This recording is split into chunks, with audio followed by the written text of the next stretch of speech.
Ellie. And Jesse. And this is Design for Adventure. We're a married couple figuring out family travel, Disney trips, running races, parenting, And how to make adventures actually work in real life. Yes, we travel with our kids. And still manage to have a good time. And if you love making memories and want an adventure that fits real life, you're in the right place. Hello, and welcome to another episode of Design for Adventure. The last several episodes have been about Disney, so now I want to talk about something that I want to talk about. But first, let's tie up some loose ends from our last episode, Trip Wars, because the feedback that we have gotten from folks that have listened to it is overwhelmingly in favor of a trip to Banff. I think the main factor here is the time of year. August. Who wants to go to Florida in August? No one. That is why people are choosing Banff, because that's when you do go to Banff, is in August. I don't think we made it that August specific. I think people are just saying Banff over Disney. I don't know about that. Regardless, all right, let's talk about something other than Disney. Civil War. All right, Civil War, yeah. So we have taken a couple Civil War trips, Civil War related trips in the last month or so. First being a trip up to Gettysburg. One of our goals in life is to run a race in all 50 states. And that could be like a 5K, 10K, half marathon, whatever. Now, Ellie here already had a Pennsylvania race, but I needed one. And I've been holding out for this particular race in Gettysburg. Couple of race with a trip to a Civil War battlefield, and I am in. So, yeah, I ran my 5K in Gettysburg. But before that, the night before that, we went to the Gettysburg Visitor Center and to the museum. And I've been to Gettysburg a handful of times, but I'd never been to that museum before. And shout out to the guy who was taking tickets at the counter, because when he realized that you got in free for being military, and then our kids were young enough to get in free too, he looked at me as like, all right, I guess you can get in for free also.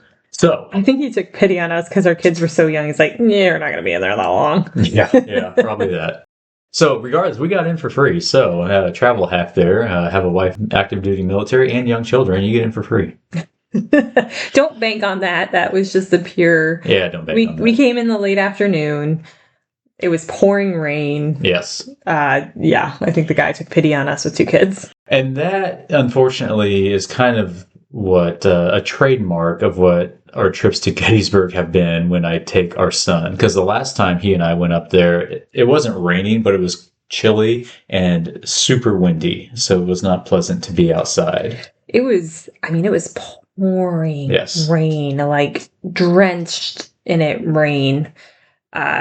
But, I mean, it's not, just not something you want to be outside in. So, which is, you're going to go to Civil War battlefields. You're going to be outside. You're going to be outside. So that did kind of put a damper on our plans the first day, sort of. But let's start from the beginning. So we went to the museum first. Yeah, like you said, we got tickets to go into the actual big museum at the visitor center. You were kind of excited because we had never been in, because it's tickets and we never wanted to pay for the kids. Yeah. But they were free. I was free. So I'm like, let's do it. Let's take them. We'll see how it goes. We got in for free. So if we have to bail early because the kids are being obnoxious or kids. Just not interested. We can go. We didn't lose any money. But I think it actually turned out really well. It did. Yes. They have a lot of interactive exhibits. And I saw this when I took our oldest to the Civil War Museum in Appomattox too. If there's and we're completely no screens here at home. However, I feel like it's different at a museum because it's just a total learning experience. And that's how it was at Appomattox. He got to design his own little battle flags on the computer screen, which was cool because that occupied his attention for a good 45 minutes, so I could actually walk around the museum and see things. And it was similar here at Gettysburg too. They had little different computers. One I remember where it was you had to pick, you were a Civil War soldier and you had to pick all the equipment that you were going to carry with you. Yes, so you had a certain amount of weight that you were allowed to carry or could carry, and they had the weight associated with every item, and you had to pick which items that you would want to take with you until you hit that weight limit, and then you went on the march, and the officer would come on and tell you if you failed or if you dropped out or something like that. Our son, I feel like he purposely kept trying to lose because he would pick some pretty random things. He kept wanting to take really heavy discs. Yes, he just kept hitting the desk for some reason. Yeah. And so that was fun, though, because like we got to kind of explain to him what is a canteen to him and some of the other items, because, just common words we don't use today, I think. And just like bedrolls and what does that mean and why do you need it? And it was interesting. It was kind of fun. And then you got to reinforce the canteen and bedrolls with actual examples of that at the museum. Yeah, so they had like full displays of like a campsite. They had what an officer's tent would look like and then what an enlisted member's tent would look like. And so like fully set up so you could say, hey, this is where mommy would sleep, or this is where the other soldiers would sleep, just so he could like kind of picture it. So it was really neat. I think he honed in on that visual aspect and then the game that went along with it. He did pretty good. And our daughter is always along for the ride in her stroller. She really liked the game too, but she was legitimately just hitting the screen to hit buttons. Just pushing buttons. She had no idea what was going on. Yeah. We tried to explain it to her. You were really cute with her, though. You would explain some of the things. She was attracted to like swords and other little aspects. Just she would hone in on little things, and you would go down, you kneel down, and explain whatever she was looking at. Whether she retained it, who knows? But not likely, sweet. But it was fun. I like talking about Civil War stuff. It distracted her enough so we could keep moving. Yeah. We spent a solid hour and a half in there. I think so. We had to keep moving. If you're going into a museum, especially one that's very large, it has a lot of information. You just have to go with the understanding that you're not going to be able to read and see everything. You kind of have to pick and choose, which is what I did. I was like, I'm going to read this little display. I'm going to move into the next room, pick another display to read. Because you had to keep moving with the kids. They were going to get bored quickly. So in any type of museum that you go into with them, especially if there isn't something that can hold their interest specifically while you're doing your own thing, you almost either have to explain what's going on in their terms simply, and I would say shortly, that's not a word, but, concisely. There we go. I would say I'm pretty sure shortly is a word. Is it? Yes. I don't know that. You say shortly. Oh, well, not that way I was using it. Was it correct? Okay. Okay. That's one tip I would give you if you're doing these, is just know you're not going to see everything, but read what you can, explain what you can. Yeah, definitely. And snacks. Yes, that always helps. Even though we weren't supposed to have snacks in there. I feel like we were at a place today where you weren't supposed to have snacks, but I feel like as long as the kids don't make a mess and you clean up after them, like, it's okay. We just had pouches anyways. There was no crumbs. Applesauce and then granola bites. Yeah, it was very quick. Just make sure you clean up after yourself. Yes. Our oldest sat down on a little bench and ate it really quick. Yeah. And then our youngest just in her stroller. So that was the real rainy day. And after that, we went to our hotel. And I think we drove around a few spots. We did do part of the driving tour. That's right. Yeah, we just didn't get out because, we drove through the first day. That's right.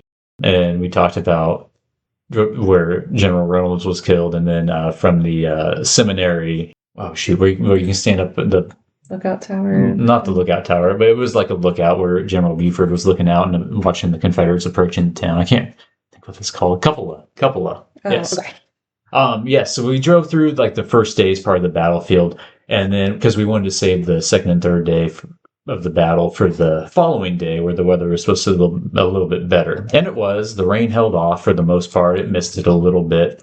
But I got my race in, and then I went back to the hotel and got cleaned up, and then we went out to the battlefield for the rest of the days.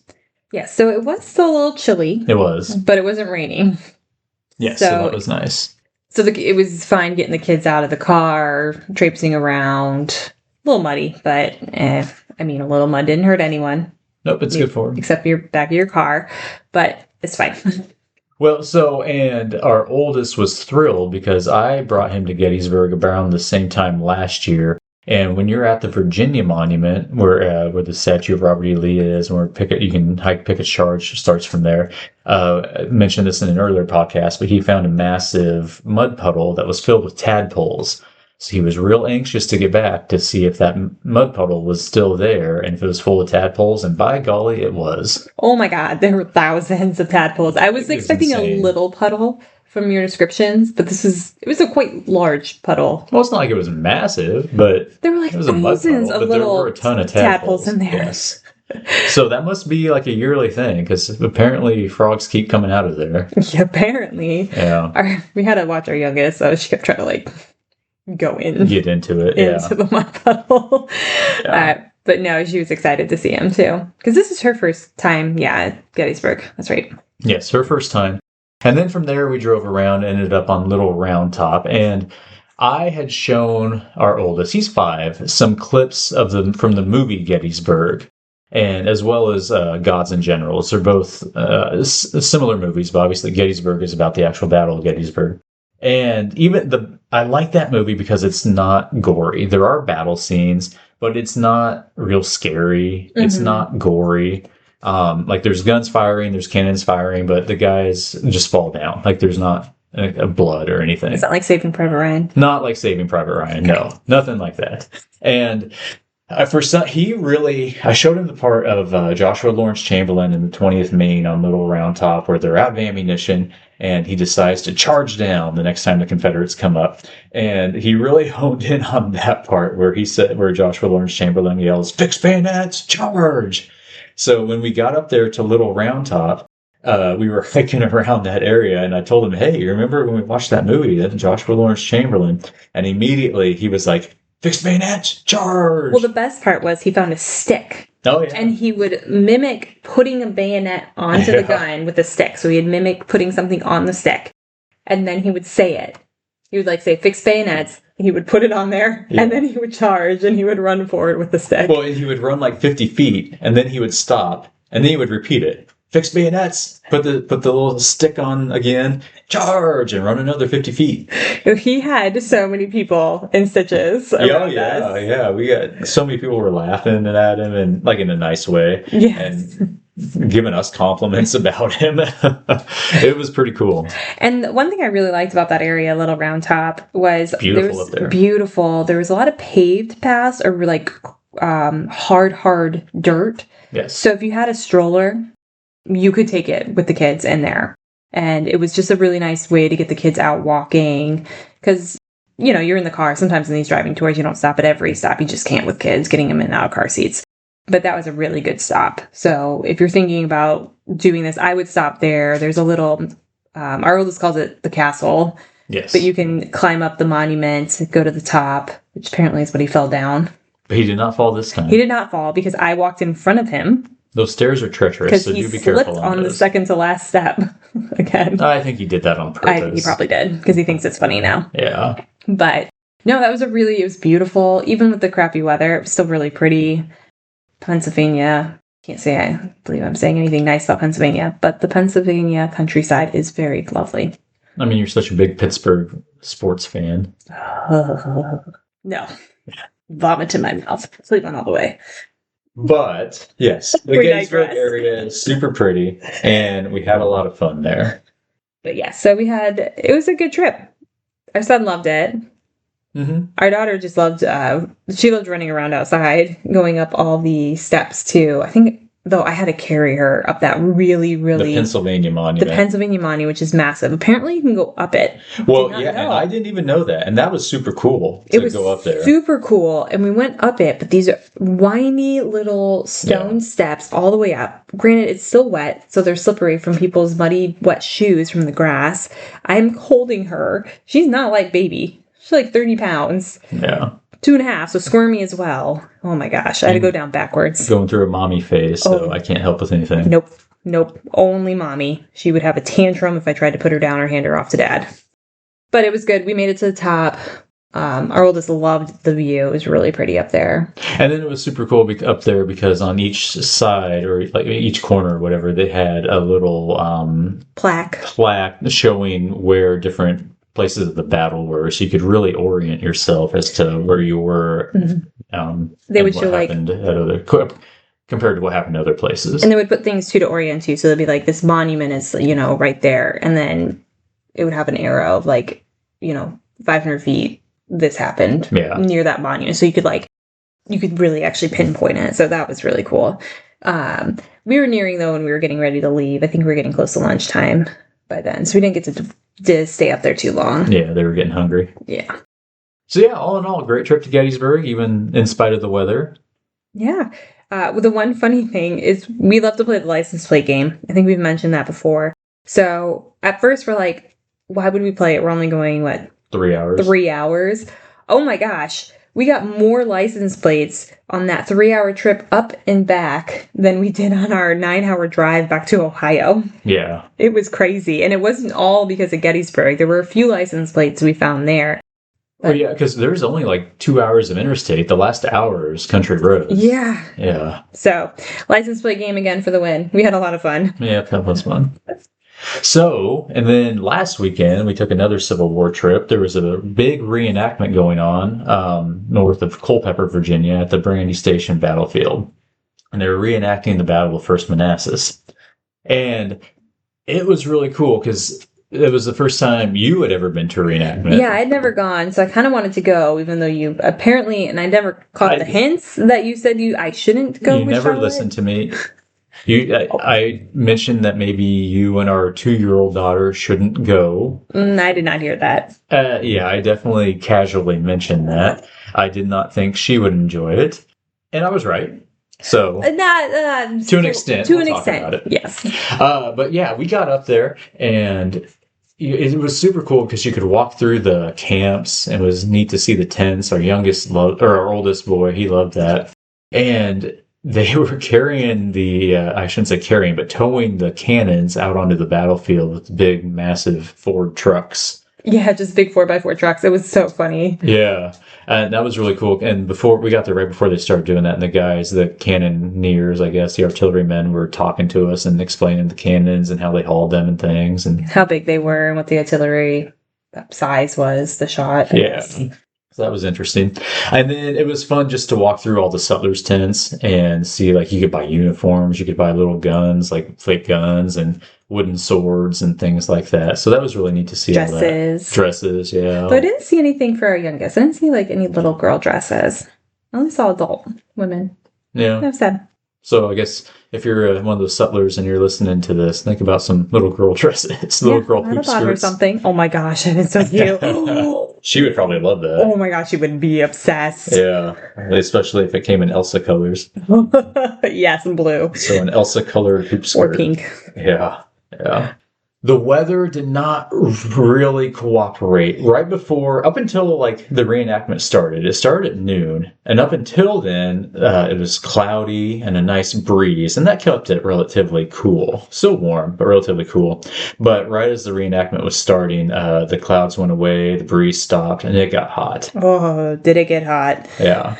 It was Granted, it's the beginning of the summer for us, so we're just not used to it. I know in 2 months we're going to be like, that's nothing. But this was the first hot day we have experienced so far here in Virginia. So we were like, it was a bit of it hit us hard.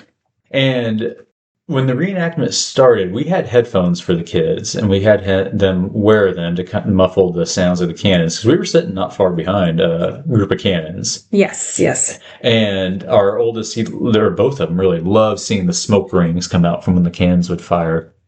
But it kind of surprised me because there were a lot of other young kids there, not a lot, but several other young kids there that were not wearing headphones, and it didn't seem to bother them at all. I know.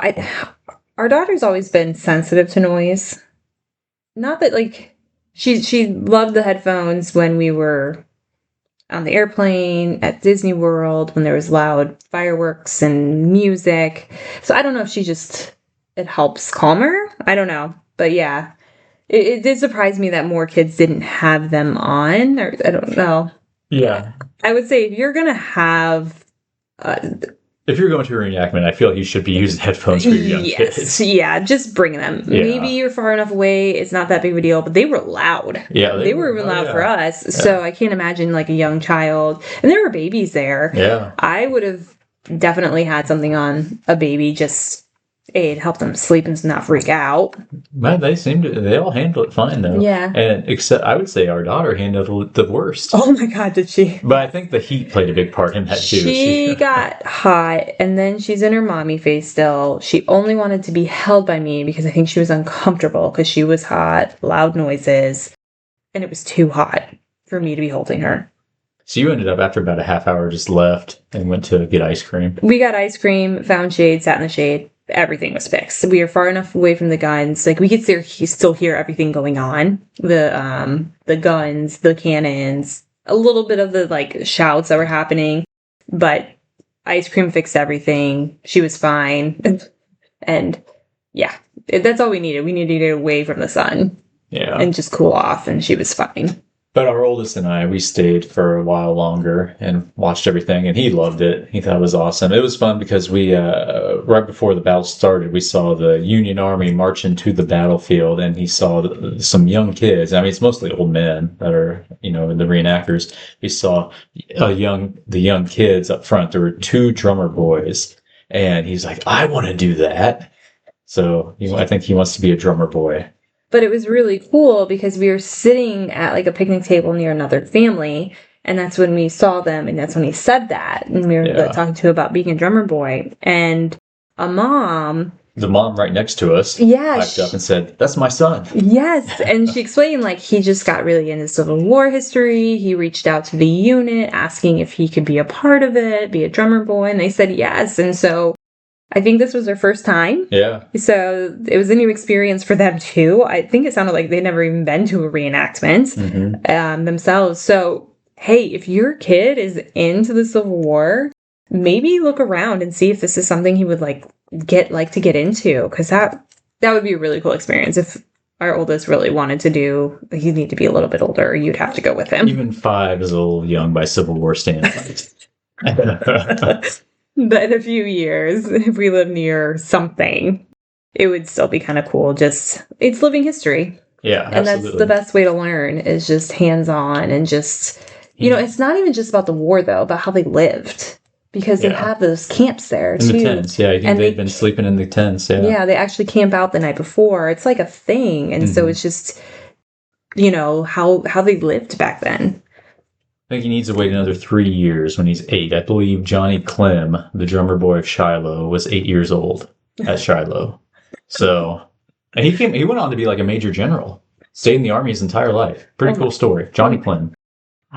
Yes, anyway, so yes, reenactment. It was overall fun. I wish it had been a little nicer weather-wise, but another interesting thing that we had was, well, I guess you should talk about it, because your mom bought them the little cameras. Yeah, so my mom bought both our kids these little digital cameras, and I'll put a link into them. They weren't from Amazon, so I'll put the link of the shop in the show notes so you can find them. But they're just little digital cameras. They have a really thick casing, so if you drop it, it doesn't look like it's going to damage. And yeah, you turn it on, you charge it, and they just take pictures. And then the kids loved it. So they got it for Disney, and they took 1.5 million pictures at Disney. My daughter still hasn't quite figured out which way the camera goes, so sometimes just taking a picture of her eye, it's fine.